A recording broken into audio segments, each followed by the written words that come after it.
జగన్ రీసెంట్‌గా మాట్లాడుతూ పవన్ కళ్యాణ్ గురించి కార్పొరేటర్‌కి తక్కువ, ఎమ్మెల్యేకి ఎక్కువ అని చెప్పేసి వ్యాఖ్యలు చేశారు. దీని గురించి మీరేమంటారు సార్? జగన్మోహన్ రెడ్డి గారు ప్రతిపక్షానికి ఎక్కువ, అధికార పక్షానికి తక్కువ అన్నట్టుంటది. కనుక ఇప్పుడు ప్రతిపక్ష హోదా రాలేనోళ్ళు, హ్మ్. ఆయన డిప్యూటీ సీఎం వచ్చాడు. ఆయన ప్రజలు యాక్సెప్ట్ చేశారు. హ్మ్. ఆయన ఎమ్మెల్యే అయ్యాడు. హ్మ్. మిమ్మల్ని ప్రజలు యాక్సెప్ట్ చేయలేదు. మీరు ప్రతిపక్ష నాయకుడు 11 సీట్లకి ఎక్కారు. హ్మ్. 2 విషయాలు రాజ్యాంగం, హ్మ్. చట్టం, రూల్స్ అయ్యన పాత్ర గారు పాపం అన్నీ చదివి వినిపించారు స్పీకర్ గారు. హ్మ్. మీకు రాదు మరో ప్రతిపక్షం అంటే ప్రతిపక్షం అధికార పక్షం ఉంటుంది. ప్రతిపక్షం అధికార పక్షం ఉంటుంది. హ్మ్. ప్రతిపక్షం అధికార పక్షం అంటే ఇస్ అ ఫ్లోర్ లీడర్. హ్మ్. మీరు ప్రధాన ప్రతిపక్షం మీ పార్టీకి హ్మ్. హోదా ఇవ్వరు. మీకు హోదా ఎందుకండి? ప్రజల కోసం మీరు పోరాటానికి 11 మంది ఉన్నారు. 11 మంది అల్లాడించొచ్చు. 11 మంది మాట్లాడొచ్చు. మీరు పవన్ కళ్యాణ్ గారి కోసం మాట్లాడితే ఎలా? హ్మ్. జగన్మోహన్ రెడ్డి గారు ప్రజల కోసం మాట్లాడట్లేదు. ప్రజల పక్షాన మాట్లాడట్లేదు. ఆయన ఎంతసేపు మళ్ళా సీఎం సీటు కావాలని మాట్లాడుతున్నాడు. ఆయన సీఎం సీటు తప్ప ఆయన ప్రజల పక్షాన ప్రజల కోసం మాట్లాడటానికి ఆయన లేడు. ఇవాళ స్పీకర్ గారు చాలా చాలా క్లియర్‌గా ఇచ్చారు. ఆయన హోదా ఏంటి? ఆయన ఏ హోదాలో రావాలి? ఏ హోదాలో రాకూడదు? అనేది ఇచ్చారు. అయిపోయింది అక్కడితో. మీకు ఆయన అన్నారు ఎమ్మెల్యేకి ఎక్కువ, కార్పొరేటర్‌కి తక్కువ. ఆయన డిప్యూటీ సీఎం. ప్రజలు ఆయన్ని యాక్సెప్ట్ చేశారు. హ్మ్. 11 సీట్లకే మమ్మల్ని పరిమితం చేశారు. హ్మ్. మీరు ఇంకో మాట అన్నారు ఆయన. చాలా మంచి మాట అన్నాడు. మా వాళ్ళు 10 సీట్లు అవతల కాసి నుంచి వచ్చేస్తానన్నారు, చేర్చుకుందాం అన్నారు అన్నాడు. హ్మ్. సార్ మీకు తెలియందో, తెలిసి మాట్లాడుతున్నారో, తెలియక మాట్లాడుతున్నారో నాకు అర్థం కాదు గానీ, దాంట్లోంచి 50 మంది ఎమ్మెల్యేలు వచ్చినా మీరు ప్రధాన ప్రతిపక్ష నాయకుడు అవ్వరు. ఎందుకంటే వాళ్ళు ఏదైతే లోగో ఉందో లోగో మీద గెలిచిన వాళ్ళు మాత్రమే రికగ్నైజ్డ్ బై స్పీకర్. ఓకే. అంటే మీరు వైసీపీ నుంచి గెలిచి వాళ్ళందరూ వస్తే మీరు అప్పుడు 18 సీట్లు దాటితే మీకు ప్రధాన ప్రతిపక్షం ఇస్తారు కానీ హ్మ్. దాంట్లో 120 మంది మీకు సపోర్ట్ చేసిన 120 మందిని మీరు కొనేసుకున్నా లేకపోతే ఇంకోటి మీరు పెట్టుకున్నా వాళ్ళ మీ దగ్గరికి వచ్చేసిన హ్మ్. మీరు ప్రధాన ప్రతిపక్ష హోదా రాదు. అది కూడా తెలియని వాళ్ళు మీరు ప్రతిపక్ష నాయకుడు సీఎం 5 సంవత్సరాలు ఎలా చేశారు సార్ నాకు అడుగుతున్నా జగన్మోహన్ రెడ్డి గారు. ఒక్కసారి ఆలోచించుకోండి. పెద్ద మనసు ఒకటో క్లాస్ చదవని వాడు చదువురాని వాడు నాకే వచ్చినప్పుడు ఈ ఆలోచన అంటే మామూలుగా తెలియదా? రాజ్యాంగం చదివిన వాళ్ళకి ఐఏఎస్ ఐపీఎస్లకి తెలియదా ఇది? అంటే మీకు చాలా పెద్దవారు. మీ నాన్నగారు 6 సంవత్సరాలు చేశారు, 30 సంవత్సరాలు 40 సంవత్సరాలు రాజకీయం అన్నీ ఉండి మీరు 5 సంవత్సరాలు ప్రతిపక్షం చేశారు, 5 సంవత్సరాలు అధికార పక్షం చేశారు. ఇవన్నీ తెలియవా మీకు అని అడుగుతున్నా. మళ్ళీ మీరు అంటారు మా వాళ్ళు 10 మంది వచ్చేస్తానంటే వద్దని అన్నారు మా వాళ్ళు. వద్దొద్దొద్దు ఇలాగే మనం పోరాడదాము, అలా తీసుకోకూడదు ప్రతిపక్షం. చెప్పిన వాళ్ళు ఎవరో మీ చెవిలో పువ్వెట్టారు సార్ జగన్మోహన్ రెడ్డి గారు. హ్మ్. మీ చెప్పిన వాళ్ళందరినీ ముందు మీకు సలహాలు ఇస్తున్న అందరిని కట్ చేయండి. హ్మ్. మీకు సలహాలు ఇస్తున్నారు ఎవరో ఆ సలహాదారులు కట్ చేస్తే మీరు కరెక్ట్ వేలో ఉంటారు. హ్మ్. అంటే నేను ఎందుకు చెప్తానంటే ఈ మాట 10 మంది మీకు ఎవరో సలహా ఇచ్చి 10 మందిని మనం లాగేసుకుందామండి. లాగేసుకుంటే ప్రధాన ప్రతిపక్షం వస్తుంది అన్నప్పుడు హ్మ్. అప్పుడు అప్పుడు మీరు అవతల ఏం చెప్పాలి? సార్ వీళ్ళు రాజీనామా చేసి మన గుర్తు మీద గెలిస్తేనే కానీ ప్రధాన ప్రతిపక్షం రాదు సార్. వీళ్ళు ఒకవేళ రాజీనామా చేసి మన పార్టీలో కానీ టికెట్లు ఇచ్చామంటే ఆ ఉన్న 11 సీట్లు కూడా ఓడిపోతాయి సార్ మనకి. హ్మ్. ఈ 10 సీట్లు మనం గెలలేము.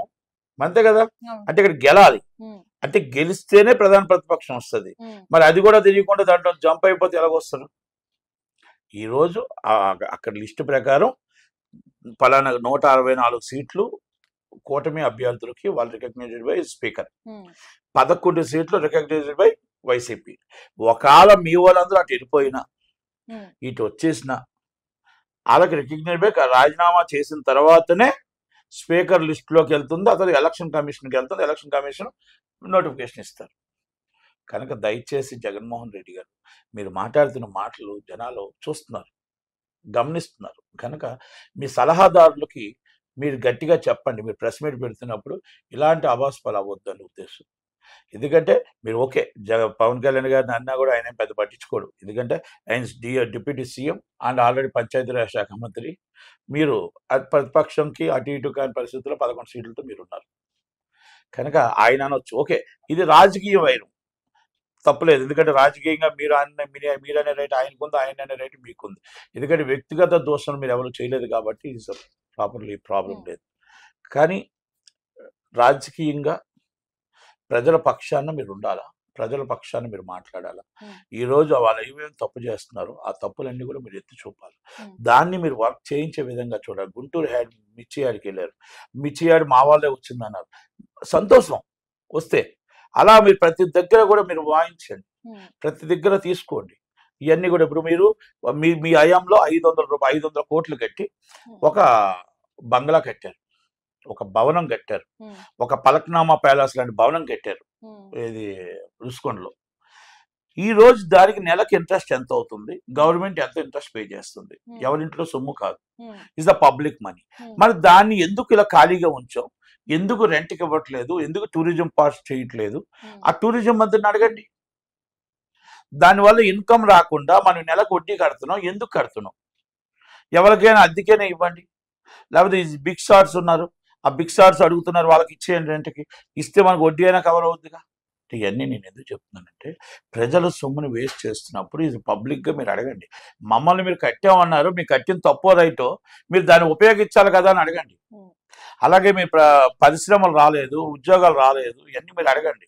అంటే మీరేం అడగకుండా ఎంతసేపు మీ స్వార్థం కోసం మిమ్మల్ని మీదే మాట్లాడుతూ ప్రెస్ మీట్ అంతా నేను చూస్తున్నా. ప్రెస్ మీట్‌లో ప్రజల కోసం మాట్లాడ్డు ఆయన. ప్రజల పక్షాన మాట్లాడ్డు. కక్ష సాధింపు దేవుడున్నాడు. కక్ష సాధింపు దేవుడున్నాడు. హ్మ్. ఒకప్పుడు కూడా దేవుడే ఉన్నాడు మిమ్మల్ని చంద్రబాబు నాయుడు గారిని అరెస్ట్ చేసినప్పుడు కూడా. హ్మ్. మరి చంద్రబాబు నాయుడు గారిని అసెంబ్లీలో ఏడిపిస్తున్నప్పుడు కూడా దేవుడే ఉన్నాడు. హ్మ్. అలాగే చాలా మందిని అరెస్ట్ చేసినప్పుడు కూడా దేవుడే ఉన్నాడు. హ్మ్. కనుక కానీ ఈరో జగన్ ప్రతిపక్ష హోదా ఇస్తే ప్రజల కోసం పోరాడతానని అంటున్నాడు కదా సార్. అది ప్రజలు ఇవ్వలేదు కదా! హ్మ్. ప్రజలు ఇవ్వలేనప్పుడు ప్రజల కోసం పోరాడుతున్నట్టు ఎలాగా? ఇవ్వకపోతేనే పోరాడాల. హ్మ్. ఆళ్ళు ఇవ్వలేదు ప్రజలు. మళ్ళీ ఇచ్చే విధంగా తెచ్చుకోగలగాల. హ్మ్. ఇచ్చే విధంగా తెలుసుకోగలగాల. హ్మ్. ఇచ్చే విధంగా మన్నన పొందాల. హ్మ్. ఇచ్చే విధంగా మనం వాళ్ళ దగ్గరికెళ్ళి గతంలో నేను చేసిన తప్పులైనా, మీరు తప్పులైనా ఒక అయిపోయింది. హ్మ్. ఇప్పుడు ప్రజల పక్షాన నేను పోరాడుతున్నా. అందుకే నాకు అధికార పక్షం ఇవ్వండి అని అడగాల. హ్మ్. ప్రతిపక్ష హోదా కాదు. హ్మ్. నాకు అధికార పక్ష హోదా ఇవ్వండి.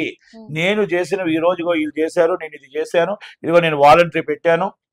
వాళ్ళు వాలంటరీ పెట్టలేదు. ఇగో వాళ్ళు ఈ తప్పు చేశారు. మేము ఈ తప్పు చేసాం. లేకపోతే అయన్నీ చెప్పండి. హ్మ్. అంతే తప్ప మీరు అధికార పక్షం అడగండి సార్. హ్మ్. ప్రతిపక్ష హోదా అడగండి. ప్రజలు మీకు ఇవ్వలేదు. హ్మ్. 5 సంవత్సరాలు ప్రతిపక్షంకి పనికిరారు. అధికార పక్షంకి పనికిరారు. పక్కన పడేశారు. హ్మ్. ప్రతిపక్ష హోదా వచ్చే విధంగా పోరాడండి ప్రజల్లోకెళ్ళి. హ్మ్. జనాల్లోకెళ్ళి. అంతే తప్ప మీరు జనాల్లోకెళ్ళి ప్రతిపక్ష హోదా పోరాడకుండా మనం ఇక్కడ కూర్చొని మాట్లాడడం అనేది కరెక్ట్ కాదు. వాలంటరీ డివిజన్ రావాలా? సెంట్రల్ గవర్నమెంట్ నుంచి ఏం రావాలి? స్టేట్ గవర్నమెంట్ నుంచి ఏం రావాలి? హ్మ్. మరి విశాఖ సినిమా ఇండస్ట్రీ ఎందుకు రాలేదు? సినిమా ఇండస్ట్రీకి ఎందుకు రేట్లు ఇస్తున్నారు? హ్మ్. సినిమా ఇండస్ట్రీకి ఎందుకు మీరు డెవలప్ చేయలేకపోతున్నారు? ఇయన్నీ హ్మ్. ప్రతీదీ గూడా. హ్మ్. ప్రతీదీ మాట్లాడి అంటే ప్రధాన ప్రతిపక్షం అంటేనే అది. హ్మ్. ప్రజల కోసం మాట్లాడాలి. ఇప్పుడు హ్మ్. నేను మాట్లాడుతున్న నేను ప్రతిపక్షం కాదు. హ్మ్. నేను ప్రతిపక్షం కాదు, అధికార పక్షం కాదు. నేను సామాన్య పౌరుడిని. హ్మ్. కనుక మీరు మాట్లాడాలి. ప్రజల పక్షాన మీరు నిలదీయాల. అంతే తప్ప ఇప్పుడు మొన్న అడిగారు వాళ్ళు మేము పాలనని తీసుకొచ్చాం అంటే మేము తీసుకొచ్చాం. హ్మ్. ఎవరు తీసుకొచ్చారనేది కాదు. ఆ ప్రజలకు న్యాయం జరిగిందా లేదా? ఆ జాలరులకు న్యాయం జరిగిందా లేదా? ఆ మత్స్యకారులకు న్యాయం జరిగిందా లేదా? అది ఎవరు చేశారనేది కాదు. గవర్నమెంట్ సొమ్ము ఎవరు చేసినా మీ ఇంట్లో సొమ్ము, మా ఇంట్లో సొమ్ము ఇవ్వలేదు. కనుక ఇలాంటివి ఎన్నో ఉన్నాయి. కనుక దయచేసి మీరు ప్రజల పక్షాన పోరాడండి. మా వాళ్ళు అరెస్ట్ చేస్తున్నారు. ప్రజల్లోకి రండి. ఎందుకు అరెస్ట్ చేస్తున్నారు? దేనికి అరెస్ట్ చేస్తున్నారు? ఏం తప్పు చేశారు? ఏం తప్పు చేయలేదు. పోసాని కృష్ణమురళి గారు ఏం తప్పు చేయలేదు. చాలా మంచివాడు, సౌమ్యుడు, హ్మ్. చాలా గొప్పవాడు, చక్కగా మాట్లాడతాడు, సౌమ్యంగా మాట్లాడతాడు.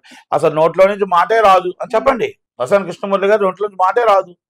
అసలు ఆయన మాట్లాడే మాట అన్న చాలా గొప్పవాడని చెప్పండి. ప్రజలు యాక్సెప్ట్ చేస్తే యాక్సెప్ట్ చేస్తారు. టీడీపీ అన్యాయంగా అరెస్ట్ చేసిందని చెప్పండి. హ్మ్. అంటే నేనేమంటున్నానంటే మీరు ప్రజల కోసం పోరాడండి. మీరు మాట్లాడిన మాటలు నిజమైతే యాక్సెప్ట్ చేయండి. అబద్ధం అయితే దాన్ని ఖండించండి. అంటే మీ తరపు నుంచి కూడా తప్పు చేస్తే ఖండించండి. అంటే అది మీకే కాదు పక్క పార్టీకి కూడా వర్తిస్తది. మీరు ఆళ్ళు తిట్టారని అరెస్ట్ చేస్తున్నారు. రేపు మీరు తిడితే అదే పరిస్థితి వస్తది.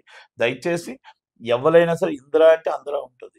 కనుక దయచేసి ఎవరిని కూడా ఒక మాట అనొద్దు, ఇంకో మాట అనిపించుకోవద్దు. హ్మ్. ఇష్యూస్ బేస్డ్ మాట్లాడండి. రాజకీయంగా ఎదుర్కొని రాజకీయంగా మాట్లాడండి. హ్మ్. అంతే తప్ప జగన్మోహన్ రెడ్డి గారు మీరు పవన్ కళ్యాణ్ గారిని అన్న మాటలు ఆయనకి ఏమి కావు గాని అది మీకే వర్తిస్తుంది. హ్మ్. కనుక అధికార పక్షానికి ఎక్కువ ప్రతిపక్షానికి తక్కువ అని 11 సీట్లతో ఉండిపోయిన మీరు ఇలా తప్ప ఇంకేం మాట్లాడగలుగుతారనేది జనాలు అనుకుంటున్న మాటగా నేను మీకు చెప్తాను. Thank you very much.